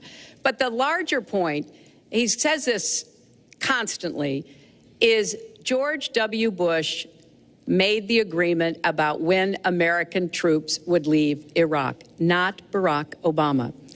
And the only way that American troops could have stayed in Iraq is to get an agreement from the then Iraqi government that would have protected our troops. And the Iraqi government would not give that. But let's talk about the question you asked, Lester. The question you asked is, what do we do here in the United States? That's the most important part of this. How do we prevent attacks? How do we protect our people? And I think we've got to have an intelligence surge where we are looking for every scrap of information. I was so proud of law enforcement in New York, in Minnesota, in New Jersey. You know, they responded so quickly, so professionally to the attacks that occurred by Rahami. And they brought him down. And we may find out more information because he is still alive, which may prove to be an intelligence benefit. So we've got to do everything we can to vacuum up intelligence from Europe, from the Middle East. That means we've got to work more closely with our allies. And that's something that Donald has been very dismissive of. We're working with NATO, the longest military alliance in the history of the world, to really turn our attention to terrorism. We're working with our friends in the Middle East, many of which, as you know, are Muslim-majority nations. Donald has consistently insulted Muslims abroad, Muslims at home, when we need to be cooperating with Muslim nations and with the American Muslim community. They're on the front lines. They can provide information to us that we might not get anywhere else. They need to have close working cooperation with law enforcement in these communities, not be alienated and pushed away, as some of Donald's rhetoric, unfortunately, has led to. Mr. Well, I'd have to respond. Please respond. The secretary said very strongly about working with. We've been working with them for many years. And we have the greatest mess anyone's ever seen. You look at the Middle East, it's a total mess. Under your direction to a large extent. But you look at the Middle East, you started the Iran deal. That's another beauty where you have a country that was ready to fall. I mean, they were doing so badly. They were choking on the sanctions, and now they're going to be actually probably a major power at some point pretty soon, the way they're going. But when you look at NATO, I was asked on a major show, what do you think of NATO? Now, you have to understand, I'm a business person. I did really well, but I have common sense. And I said, well, I'll tell you, I haven't given lots of thought to NATO, but two things. Number one, the 28 countries of NATO, many of them aren't paying their fair share. Number two, and that bothers me because we should be, yes, we're defending them and they should at least be paying us what they're supposed to be paying, by treaty and contract. And number two, I said, and very strongly, NATO could be obsolete because, and I was very strong on this, and it was actually covered very accurately in the New York Times, which is unusual for the New York Times, to be honest. But I said they do not focus on terror. And I was very strong, and I said it numerous times. And about 4 months ago, I read on the front page of the Wall Street Journal that NATO is opening up a major terror division.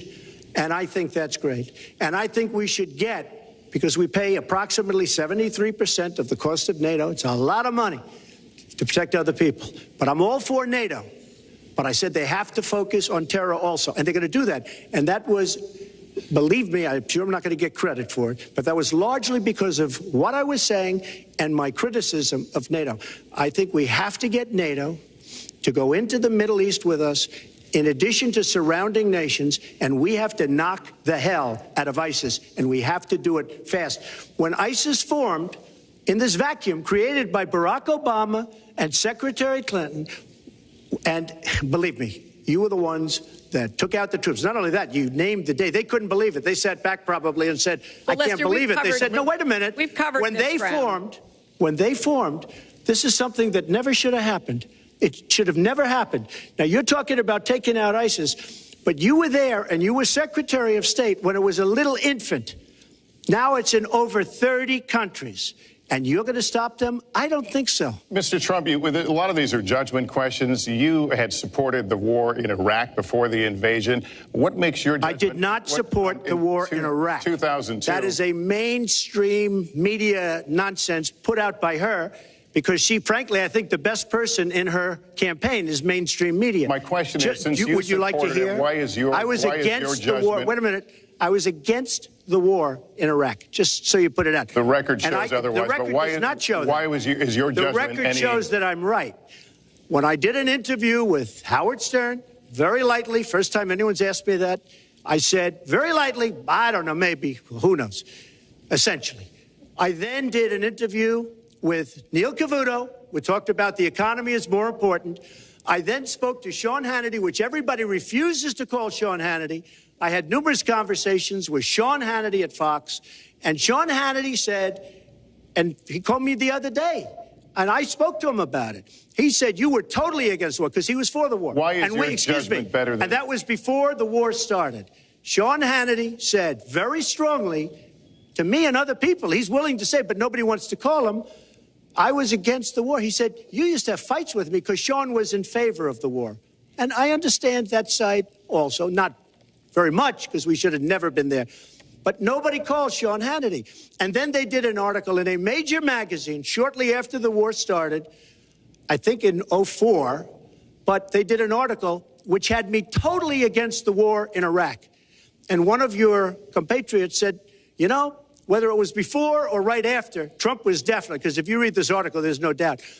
But if somebody, and I'll ask the press, if somebody would call up Sean Hannity, this was before the war started, he and I used to have arguments about the war. I said it's a terrible and a stupid thing. It's going to destabilize the Middle East, and that's exactly what it's done. It's been a disaster. My reference was to what you had said in 2002, and my question was, why is your judgment any different than Mrs. Clinton? Well, I have much better judgment than she does. There's no question about that. I also have a much better temperament than she has. You know, I have a much better. She spent, let me tell you, she spent hundreds of millions of dollars on an advertising. You know, they get Madison Avenue into a room, they put names. Oh, temperament, let's go after. I think my strongest asset, maybe by far, is my temperament. I have a winning temperament. I know how to win. She does not know how to win. Clinton. Wait, the AFL-CIO the other day, behind the blue screen, I don't know who you were talking to, Secretary Clinton, but you were totally out of control. I said, there's a person with a temperament that's got a problem. Secretary Clinton. Woo, okay. Let's talk about two important issues that were briefly mentioned by Donald. First, NATO. You know, NATO as a military alliance has something called Article 5, and basically it says this: an attack on one is an attack on all. And you know the only time it's ever been invoked? After 9/11, when the 28 nations of NATO said that they would go to Afghanistan with us to fight terrorism, something that they still are doing by our side. With respect to Iran, when I became Secretary of State, Iran was weeks away from having enough nuclear material to form a bomb. They had mastered the nuclear fuel cycle under the Bush administration. They had built covert facilities. They had stocked them with centrifuges that were whirling away. And we had sanctioned them. I voted for every sanction against Iran when I was in the Senate, but it wasn't enough.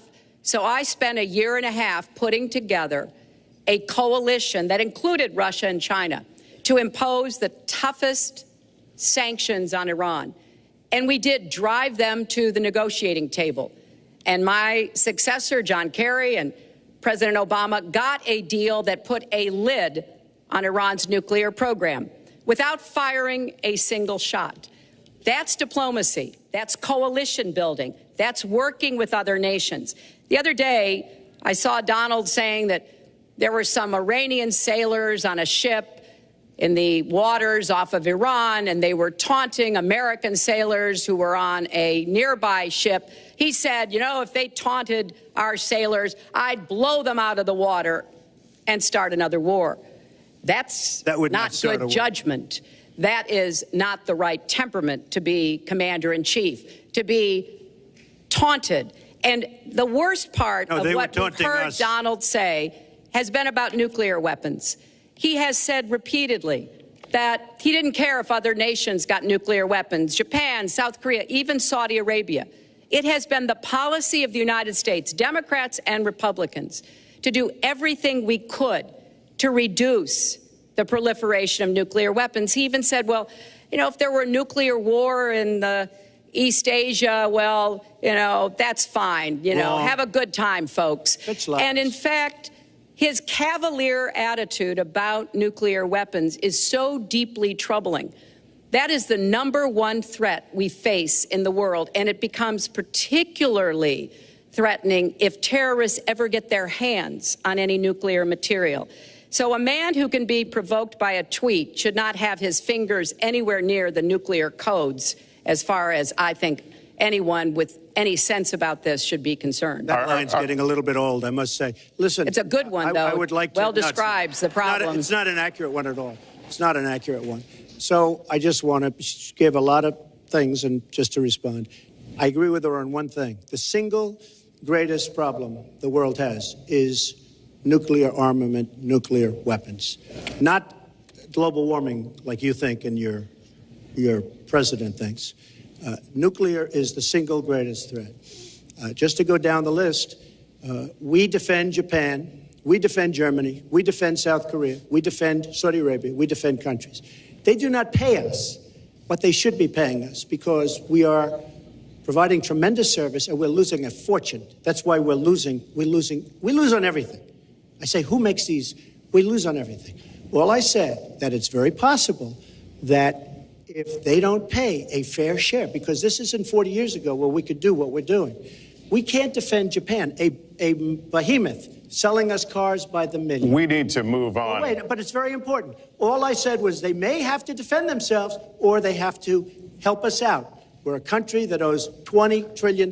They have to help us out. As far as the nuclear is concerned, I agree. It is the single greatest threat that this country has. Which leads my next question as we enter our last segment here still on the subject of securing America. On nuclear weapons, President Obama reportedly considered changing the nation's longstanding policy on first use.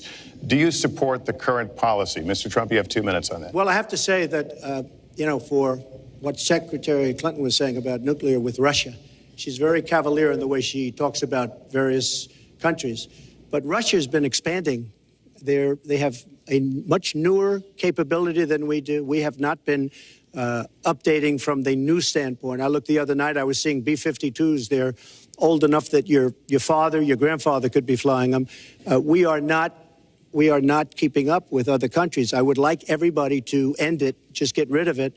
But I would certainly not do first strike. I think that once the nuclear alternative happens, it's over. At the same time, we have to be prepared. I can't take anything off the table because you look at some of these countries, you look at North Korea, we're doing nothing there. China should solve that problem for us. China should go into North Korea. China is totally powerful as it relates to North Korea. And by the way, another one powerful is the worst deal I think I've ever seen negotiated that you started is the Iran deal. Iran is one of their biggest trading partners. Iran has power over North Korea. And when they made that horrible deal with Iran, they should have included the fact that they do something with respect to North Korea. And they should have done something with respect to Yemen and all these other places. And when asked to Secretary Kerry, why didn't you do that? Why didn't you add other things into the deal? One of the great giveaways of all time, including $400 million in cash. Nobody's ever seen that before. That turned out to be wrong. It was actually $1.7 billion in cash. Obviously, I guess, for the hostages, it certainly looks that way. So you say to yourself, why didn't they make the right deal? This is one of the worst deals ever made by any country in history. The deal with Iran will lead to nuclear problems. All they have to do is sit back 10 years, and they don't have to do much, and they're going to end up getting nuclear. I met with Bibi Netanyahu the other day. Believe me, he is not a happy camper. All right, Mrs. Clinton, Secretary Clinton, you have 2 minutes. Let me start by saying words matter. Words matter when you run for president, and they really matter when you are president. And I want to reassure our allies in Japan and South Korea and elsewhere that we have mutual defense treaties and we will honor them. It is essential that America's word be good. And so I know that this campaign has caused some questioning and some worries on the part of many leaders across the globe. I've talked with a number of them. But I want to, on behalf of myself and I think on behalf of a majority of the American people, say that, our word is good. It's also important that we look at the entire global situation. There's no doubt that we have other problems with Iran, but personally, I'd rather deal with the other problems having put that lid on their nuclear program than still to be facing that. And Donald never tells you what he would do. Would he have started a war? Would he have bombed Iran? If he's going to criticize a deal that has been very successful in giving us access to Iranian facilities that we never had before, then he should tell us what his alternative would be. But it's like his plan to defeat ISIS. He says it's a secret plan, but the only secret is that he has no plan. So we need to be more precise in how we talk about these issues. People around the world follow our presidential campaigns so closely, trying to get hints about what we will do. Can they rely on us? Are we going to lead the world with strength and in accordance with our values? That's what I intend to do. I intend to be a leader of our country that people can count on, both here at home and around the world, to make decisions that will further peace and prosperity, but also stand up to bullies, whether they're abroad or at home. We cannot let those who would try to destabilize the world, to interfere with American interests and security, to be given any opportunities at all. Is expired. Let's do one thing I'd like to say. Very quickly. I will go very quickly, but I will tell you that Hillary will tell you to go to her website and read all about how to defeat ISIS, which she could have defeated by never having it, get going in the first place. Right now, it's getting tougher and tougher to defeat them because they're in more and more places, more and more states, more and more nations. Mr. Trump. And it's a big problem. And as far as Japan is concerned, I want to help all of our allies. But we are losing billions and billions of dollars. We cannot be the policeman of the world. We cannot protect countries all over the world where they're not paying us what we need. We have just a few final questions. She doesn't say that because she's got no business ability. We need heart. We need a lot of things. But you have to have some basic ability.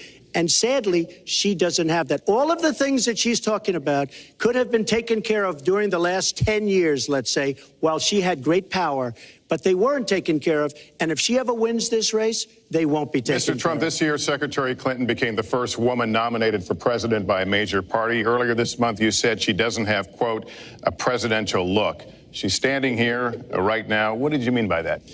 She doesn't have the look. She doesn't have the stamina. I said she doesn't have the stamina.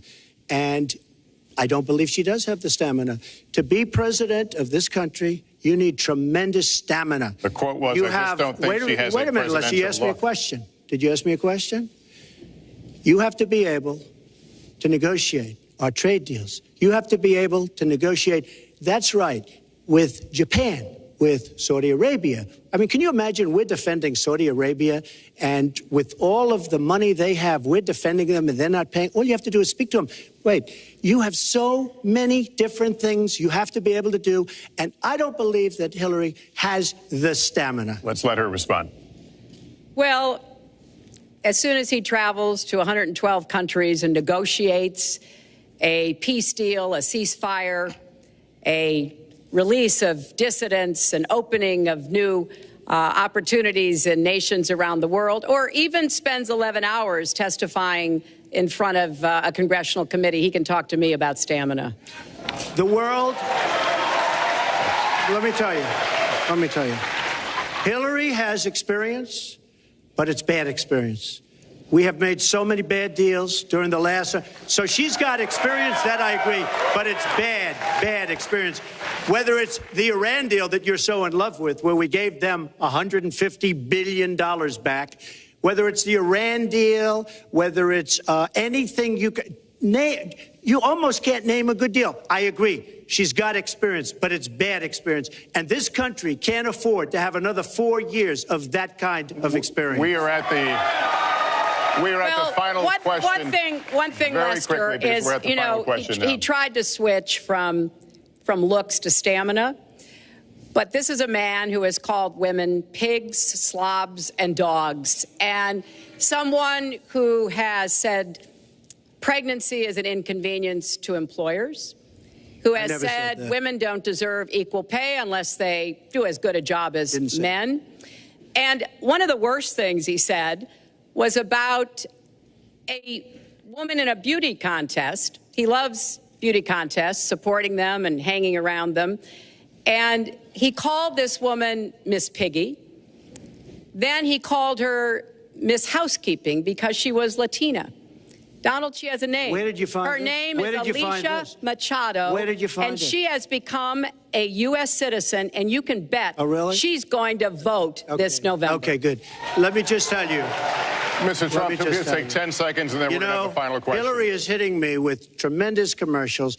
Some of it said in entertainment. Some of it said somebody who's been very vicious to me, Rosie O'Donnell. I said very tough things to her, and I think everybody would agree that she deserves it, and nobody feels sorry for her. But you want to know the truth? I was going to say something extremely rough to Hillary, to her family, and I said to myself, I can't do it. I just can't do it. It's inappropriate. It's not nice. But she spent hundreds of millions of dollars on negative ads on me, many of which are absolutely untrue. They're untrue and they're misrepresentations. And I will tell you this, Lester, it's not nice, and I don't deserve that. But it's certainly not a nice thing that she's done. It's hundreds of millions of ads, and the only gratifying thing is I saw the polls come in today, and with all of that money, over $200 million is spent, and I'm either winning or tied, and I've spent practically nothing. One of you will not win this election. So my final question to you tonight, are you willing to accept the outcome as the will of the voters? Secretary Clinton? Well, I support our democracy. And sometimes you win, sometimes you lose. But I certainly will support the outcome of this election. And I know Donald's trying very hard to plant doubts about it, but I hope the people out there understand this election's really up to you. It's not about us so much as it is about you and your families and the kind of country and future you want. So I sure hope you will get out and vote as though your future depended on it, because I think it does. Mr. Trump, very quickly, the same question. Will you accept the outcome as the will of the voters? I want to make America great again. We are a nation that is seriously troubled.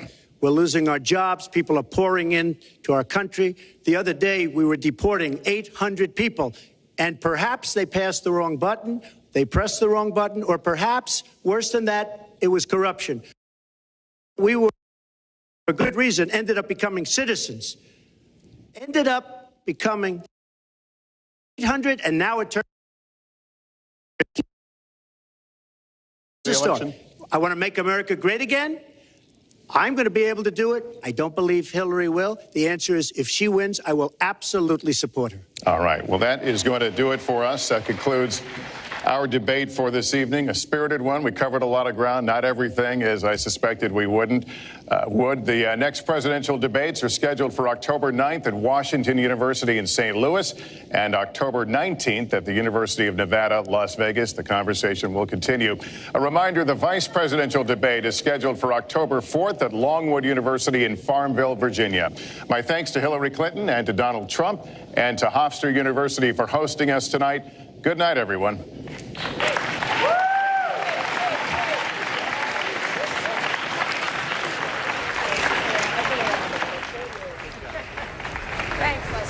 And there you have it. Now, the very first official presidential debate between